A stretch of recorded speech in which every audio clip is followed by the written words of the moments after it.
어떤 일이 있었을까요? 영상으로 떠나는 라떼뉴스 여행. 영상실록 오늘은 안녕하세요. 아나운서 조진영. 아나운서 이은솔입니다. 은솔 씨 올 한 해 어떻게 보내셨어요? 시간이 너무 빨라요. 그렇죠. 벌써 12월이라니 정말 순식간에 지나간 것 같아요. 뭐 할 새도 없이. 맞아요. 아쉬워요. 이제 이렇게 한 살 더 먹는 거예요. 아이고. 네. 싫다. 저는 1년 동안 네. 영상실록을 하면서 제 삶도 함께 되돌아봤던 것 같아요. 어머. 또 빠르게 지나갔다 이런 생각도 그 들고요. 긴 역사를. 장구한 역사를. 장구한 역사를 짚어보셨군요. 그렇죠. 네. 그래서 본인의 역사 어떠셨어요? 영광의 역사였죠. 네. 오. 농담이고 네. 아쉬운 점도 많고 또 참 맞아요. 후회가 남는 일도 있지만 다 이런 데서 교훈을 얻어서 앞으로는 잘 살아봐야겠다 맞아요. 이런 생각이 들더라고요. 맞습니다. 우리 앞으로 역사 기록에 남을지도 모르니까 우리가 정말 삶을 의미 있게 잘 살아야겠다 이런 생각이 드네요. 맞습니다. 누구보다 더 열심히 최선을 다해 살아보자고요. 파이팅! 파이팅! 파이팅! 그러면 이제 역사를 한번 살펴봐야겠죠? 그럼 과거 속 오늘은 어떤 일들이 있었는지 함께 보시죠.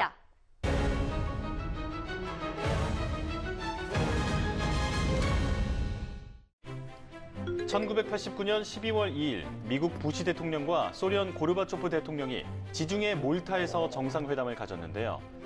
회담 후 고르바초프 대통령은 미국을 더 이상 적으로 간주하지 않는다고 선언했습니다.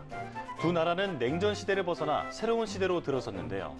이로써 반세기 가까이 인류를 짓눌러온 냉전 체제 붕괴의 서막이 열리기 시작했습니다.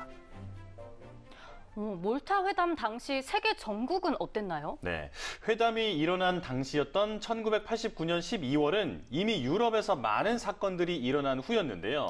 1989년 11월 베를린 장벽이 이미 무너졌고 폴란드에서는 6월 자유선거가 그리고 루마니아 사회주의 공화국, 불가리아 인민공화국 등의 다른 동구권이 모두 붕괴되던 그런 상황이었습니다.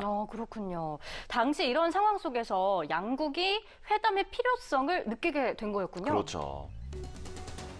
당시 미국 의회와 장관은 이 회담에 대해 상당히 부정적인 반응이었습니다. 그래서 부시는 회담 참석을 고민했는데요. 영국 총리 마가렛 대처와 프랑스 대통령 프랑스와 미테랑은 유럽의 급박한 변화와 그 상황을 정리해줄 나라가 없자 미국 의회에 이 상황을 전했습니다. 미국 의회는 그들이 처한 현실을 이해하며 수긍했고 부시를 설득했는데요. 그리고 부시는 몰타 회담에 참석하기로 결정했습니다. 그럼 당시에 개최된 몰타 정상회담은 어떤 문제를 논의했어요? 네, 구체적으로 미국과 소련이 합의나 협정을 체결하기보다는 향후 세계사의 향방과 현안 문제를 논의했어요. 몰타 정상회담에서 미국과 소련 두 국가는 서로의 군사력을 줄이고 평화와 화합에 신경을 쓰자고 합의했습니다. 그리고 구동구권 국가들의 자유에 대해서도 이야기했는데요. 부시는 동유럽의 민주화와 시장경제 체제로의 이행에 대해 소련의 불간섭을 요구하기도 했습니다. 고르바초프는 이들 국가의 변화에 개입하지 않는 대신 동독과 서독의 통일에 대해서는 반대 의사를 표명했는데요. 또 두 정상은 전략 핵무기와 화학무기 감축의 동의, 구체적 합의를 위해 1990년 6월 워싱턴에서 정상회담을 갖기로 약속한 뒤 회담을 마무리했습니다. 중국의 무술가이자 영춘권의 대가, 그리고 이소룡의 스승으로 불리는 인물, 바로 연문입니다. 그는 1893년 10월 1일 청나라 광동성 불산의 부유한 가문에서 태어났는데요. 12살에 중국의 무술가 진화순의 마지막 제자로 영춘권을 배웠습니다. 그리고 16살에 친척의 도움으로 홍콩에 건너가 생활했는데요. 시간이 흘러 24살이 되자 연문은 고향인 불산으로 돌아와 경찰관이 됐습니다. 사실 연문이 홍콩에서 생활하면서 영국 경찰이 이 중국 여성을 때리는 것을 발견하고 경찰에 항의를 했다고 합니다. 그래요? 어떻게 보면 약간 슈퍼맨 같은 존재였네요. 맞아요. 당시에 경찰관과 맞선 뒤에 학교 친구와 함께 학교로 도망을 갔거든요. 함께 도망친 친구가 양벽이라는 그 인물에게 연문의 이야기를 전해줍니다. 그러자 양벽이 연문에게 대결을 신청했고 두 사람의 대결은 연문이 패배하면서 끝났는데요.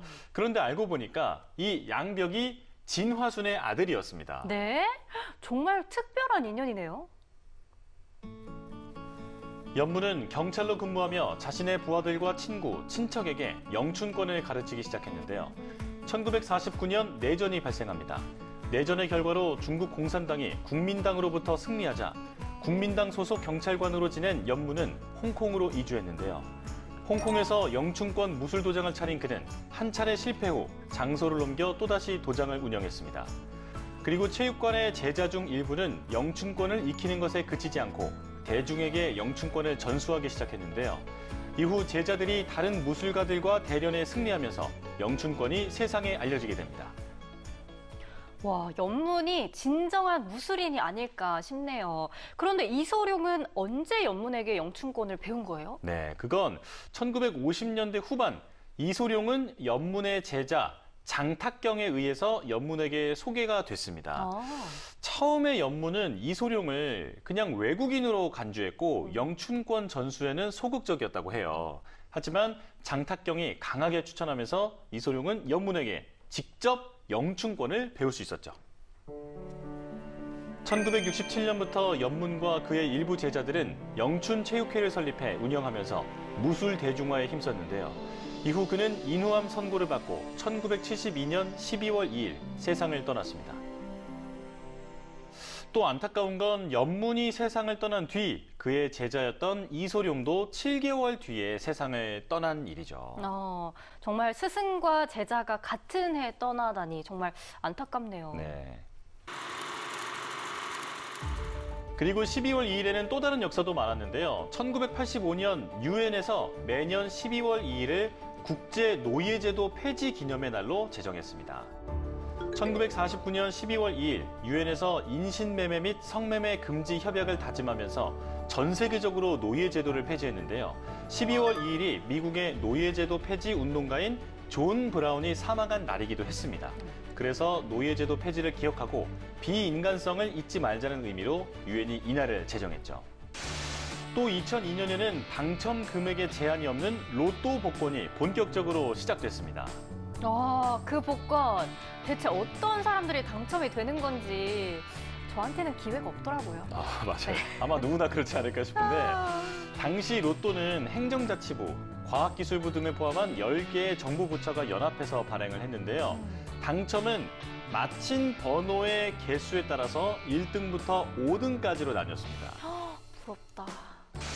이뿐만 아니라 1804년에는 나폴레옹 1세의 대관식이 열리기도 했습니다. 그는 프랑스 제1공화국의 첫 번째 황제였죠. 자, 오늘도 이렇게 힘차게 달려봤는데요. 영상실록으로 만나본 오늘의 과거. 그럼 다음 시간 더 알찬 이야기로 만나요.